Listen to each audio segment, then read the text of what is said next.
ગુજરાતમાં ગ્રામ પંચાયતની ચૂંટણીમાં ફોર્મ ભરવાની શરૂઆત તારીખ 2 જૂનથી શરૂ થઈ હતી। ત્યારે ફોર્મ ભરવાના દિવસો જેમ જેમ આગળ વધતા ગયા તેમ તેમ ઘસારો વધતો ગયો।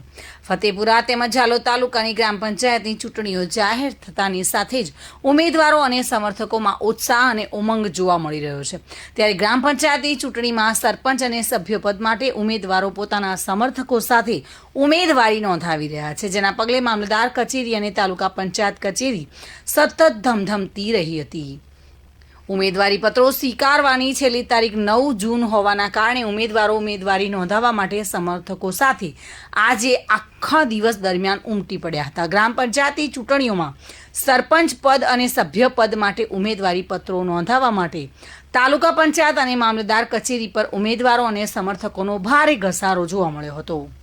ઉમેદવારી નોંધાવી તમામ ઉમેદવારો જીતનો દાવો કરી ગામના વિકાસ માટે સક્રિય રહેવાની ખાતરી આપી રહ્યા હતા।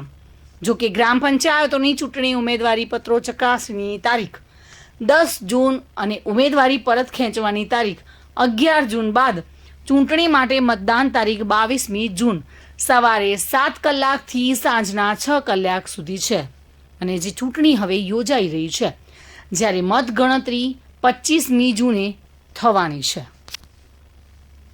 કિશોર ડબગર સાથે bureau report, today Gujarati news.